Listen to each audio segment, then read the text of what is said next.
News voice, जो हर खबर से आपको कराए रूबरू। सरकारी आदेश होने के बावजूद निजी स्कूल संचालकों की मनमानी किस कदर सिर चढ़कर बोल रही है, इसकी बानगी सड़कों पर दौड़ती इन स्कूल बसों को देखकर आसानी से लगाई जा सकती है। दरअसल ये तस्वीर हरियाणा विद्यालय शिक्षा बोर्ड के चेयरमैन वीपी यादव के सनग्लो स्कूल की है। इस तस्वीर में देखिए कि उन्हीं के स्कूल की ये बस आज ईद का अवकाश होने के बावजूद बच्चों को छोड़ रही है। आपको बता दें कि महेंद्रगढ़ जिला में हुए स्कूल बस सड़क हादसे के बाद हरियाणा विद्यालय शिक्षा बोर्ड के चेयरमैन वीपी यादव आज रेवाड़ी के मातृका अस्पताल में भर्ती घायल छात्रों का हाल जानने के लिए पहुंचे थे।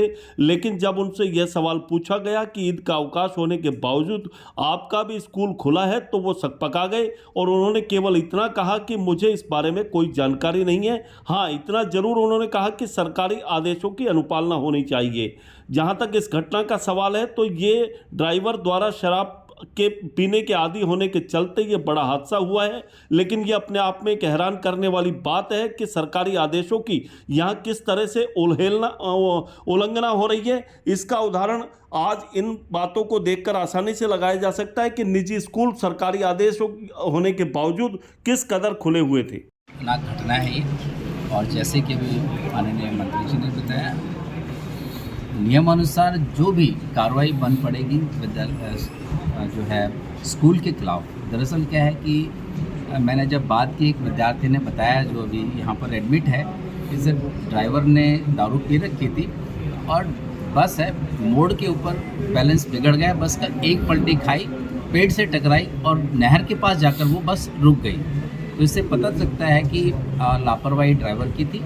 और साथ में जब पूछा गया बच्चे से, उसने और आगे बताया कि हमने अपने टीचर को बता दिया था कि ये ड्राइवर दारू पी के आता है। इसका मतलब ये है कि उसके बाद भी कहीं ना कहीं जो है मैनेजमेंट तक शायद तो बात पहुंची नहीं। अगर पहुंच गई है तो उन्होंने कोई किसी तरह का जो है संज्ञान में लेकर एक्शन नहीं लिया। आप भी बोर्ड के चेयरमैन हैं, आप स्कूल आज ईद की छुट्टी है बावजूद इसके स्कूल खुले रहना कितना गंभीर, अमूमन ऐसा ही होता है। अक्सर ऐसा होना नहीं चाहिए।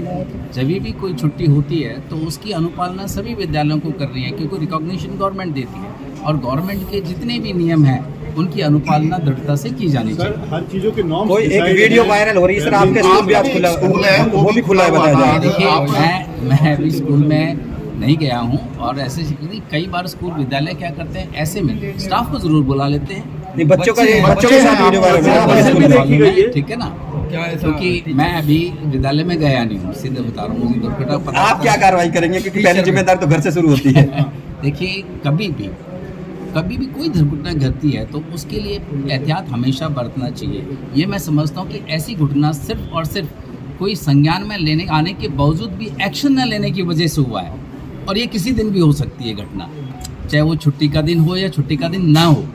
अगर मान लीजिए ये छुट्टी का दिन नहीं होता और ड्राइवर क्योंकि इस तरह का था, उसको दारू पीने की आदत थी और इसकी वजह से ये दुर्घटना हुई है, तो मात्र हम ये नहीं कह सकते कि अगर छुट्टी नहीं होती या छुट्टी होती तो दुर्घटना नहीं होती। बच तो सकते थे ना, छुट्टी होती तो। देखिए, सिंपल फिर भी मैं कहूँगा इस देश के अंदर, क्योंकि हम वैसे तो सरकार के दिशा निर्देश हैं और हमेशा उनकी अनुपालना होनी चाहिए, लेकिन कई क्षेत्र ऐसे होते हैं जहाँ पर कुछ इम्पोर्टेंस, कुछ त्यौहार कोई वर्ग मनाता है, कुछ त्यौहार कोई वर्ग मनाता है। बचाव नहीं, बचाव नहीं है ये। मैं कहना चाहूँगा कि छुट्टी होनी चाहिए और ये अनिवार्य है। अगर नहीं हुई है तो गलत है और उसके खिलाफ कार्रवाई होनी चाहिए, चाहे किसी का विद्यालय हो। ओके सर, ठीक है।